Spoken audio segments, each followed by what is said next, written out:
Assalamualaikum warahmatullahi wabarakatuh. Selamat pagi anak-anak. Kita bertemu kembali dalam mata pelajaran Otomatisasi dan Tata Kelola Kepegawaian. Pada kesempatan ini kita masih memasuki kompetensi dasar yang ke-18, yaitu tentang cuti pegawai. Ini adalah pertemuan yang kedua. Materi yang akan kita bahas adalah tentang macam-macam cuti atau jenis-jenis cuti. Anak-anak, pada pertemuan yang kedua ini Ibu membagi ke dalam dua video, dan ini merupakan video bagian yang kedua. Pada video bagian pertama kita sudah mempelajari tentang cuti tahunan, cuti besar, dan cuti sakit. Sekarang kita akan melanjutkan jenis-jenis cuti yang lainnya. Silahkan kalian perhatikan materi selanjutnya. 4. Cuti bersalin diberikan khusus kepada PNS atau ASN wanita yang telah melahirkan. Proses pelaksanaan cuti bersalin diatur dalam pasal-pasal sebagai berikut. A. Pasal 325. 1. Kelahiran anak pertama sampai anak ketiga pada saat menjadi PNS berhak atas cuti melahirkan. 2. Untuk kelahiran anak keempat dan seterusnya kepada PNS diberikan cuti besar. 3. Lamanya cuti melahirkan sebagaimana dimaksud pada ayat 1 dan ayat 2 adalah 3 bulan. B. Pasal 326. 1.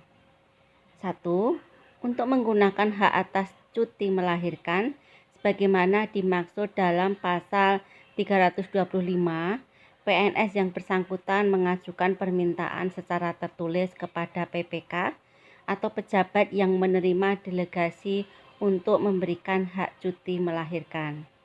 2. Hak cuti melahirkan sebagaimana dimaksud pada ayat 1 diberikan secara tertulis oleh PPK atau pejabat yang menerima delegasi wewenang untuk memberikan hak atas cuti melahirkan. C. Pasal 327 menyatakan bahwa selama menggunakan hak cuti melahirkan, PNS yang bersangkutan menerima penghasilan PNS. 5. Cuti karena alasan penting. Cuti karena alasan penting adalah tidak masuk kerja yang diizinkan karena alasan penting. Proses pelaksanaan cuti karena alasan penting diatur dalam pasal-pasal sebagai berikut. A. Pasal 328. Cuti karena alasan penting diberikan karena ibu, bapak, istri atau suami, anak, adik, kakak, mertua, atau menantu sakit keras, anggota keluarga meninggal dunia, atau melangsungkan perkawinan. B. Pasal 329. Mengajukan cuti karena alasan penting guna memulihkan kondisi kejiwaan yang bersangkutan. C. Pasal 330. Cuti karena alasan penting lamanya 1 bulan. E. Pasal 331. Cuti karena alasan penting diajukan secara tertulis dengan menyebutkan alasan kepada PPK atau pejabat yang berwenang yang menerima delegasi untuk memberikan cuti karena alasan penting. F. Pasal 332.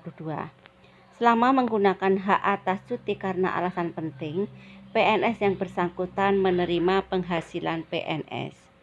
6. Cuti bersama.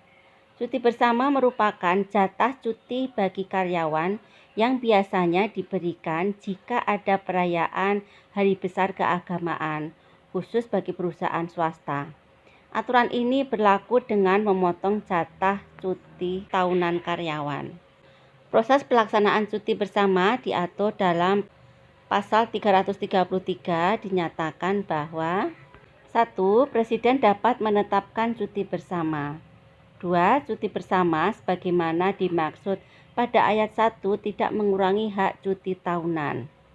3. PNS yang karena jabatannya tidak diberikan hak atas cuti bersama, hak cuti tahunannya ditambah sesuai dengan jumlah cuti bersama yang tidak diberikan. 4. Cuti bersama sebagaimana dimaksud pada ayat 1 ditetapkan dengan keputusan Presiden. 7. Cuti di luar tanggungan negara.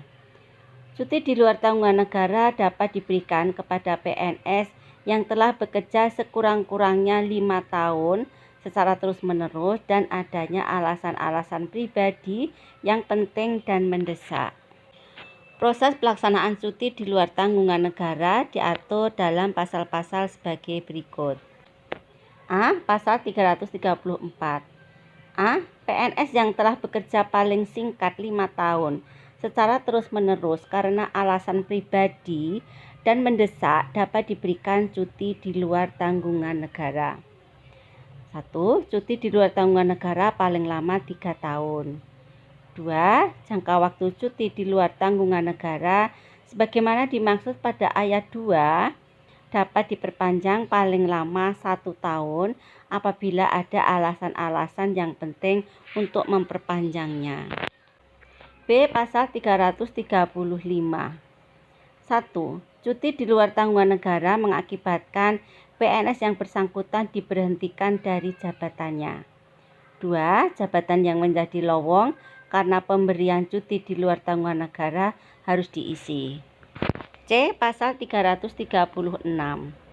1. Untuk mendapatkan cuti di luar tanggungan negara, PNS yang bersangkutan mengajukan permintaan secara tertulis kepada PPK disertai dengan alasan.